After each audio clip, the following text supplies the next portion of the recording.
Hello, beautiful, amazing, fantastic Earth, with all of you individual human spirits out there. Today, the topic will be your physical body is your instrument, and your I, your ego, is the artist or the musician. And our physical body is what we can see here. But we do also have supersensible bodies, supersensible soul, if you would call it that. And as I am not well versed in speaking about this because it requires time and energy to study and to build up the understanding for it. But this physical body is what we have here, the physical. But we do also have the etheric body, our life force, if you will, but it is more than that. It is, in the world, you see mineral world, the mineral kingdom, rocks and such. Those are not affected by the etheric. But then you come to the plant world. That is a mineral and an etheric body, a physical body and a life body. And it grows. Everything that you see that is alive is a universal etheric that flows from the universe out down to the earth to make life in the lifeless. This is the balance. The mineral kingdom is always breaking down, is always sucking dry. You can see this by watching rocks over time. They will slowly but surely crumble to dust. Same with the human body when it's dead. It becomes part of the mineral world after the etheric and the rest leaves the body. So then we have with plants in common the etheric body, the life body. And then we go one step higher, the animals. They share the physical body, they also share the life body, and then they have the astral body, desires, pleasures, pain. They are what drives animals. They are the physical manifestation of their desires, eating, sleeping, instinct and such. They are living purely in their desires. And their I, their ego, is outside of them in their group soul, in their group species. Hence they are all taking that same form. I like to call it a kind of a deity form they all are shaping themselves after. And we have the astral in common with the animal. To feel pleasure, pain, empathy, antipathy, desires, drives, impulses to do something, to be a living force as something that moves freely on this earth. And then human beings with our ego, our I, what makes us stand upright, what makes us see things from the center of us and become aware of ourselves. This is the I, our musician. And when you use your eye to observe yourself, it is like you as yourself as an observer is a spiritual being. And when you watch yourself, you feel uncomfortable. You feel like you are being watched by yourself. It is the same as being watched by everyone else, because you are a human being and are affected by the same universal forces as everyone else, and hence we can relate if we actually try. And this is the four members that we can become aware of in this moment. But with our I, with our ego, we can become aware of all of these four and transform them, purify them, make them spiritualized. So that your body is instrument, but you're living from your spirit. Your spirit is using your body. And there are many different aspects to being a spirit, as I just told you. And it is much deeper truths than this. This is just what I live from consciously. And by being conscious of it, you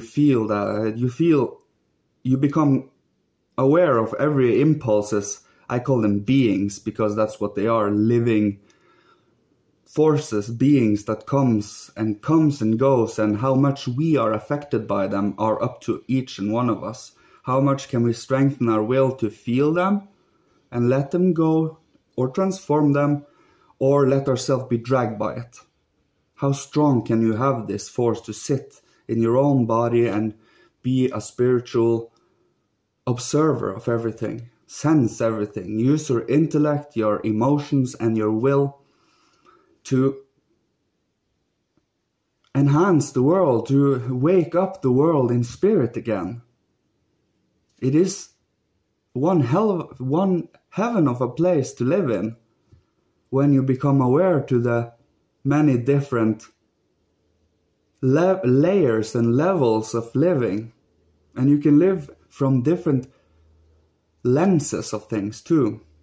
If you become aware enough, you can switch lenses based on what is necessary, what should be. I like, of course, to use my whole instrument. And after I've experienced things, I like to contemplate it from different angles to understand it. I don't judge it, I try to understand it. Because when you try to understand something, the experience doesn't feel insulted in a sense. You want to know it. And then, you want to know this experience? I'll show you everything. And then the experience unfolds itself. And you start to see the rhythm of karma, the rhythm of the different consequences we reap from our past lives. And the more we make peace with these kinds of explorations and discoveries, you become more at ease. You become more loving with how you live. Your life becomes more valuable. You don't take it for granted. Every moment is a moment to discover something, to go down in ourselves and try to understand ourselves. Since we live with ourselves constantly, we should try to understand ourselves, right? There are no one else that can do this for you unless you believe that someone else can give you everything.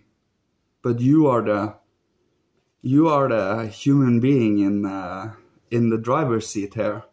And by focusing only on what's outside, blaming everything else, or focusing on all that is dark and despair and such, you are not choosing that.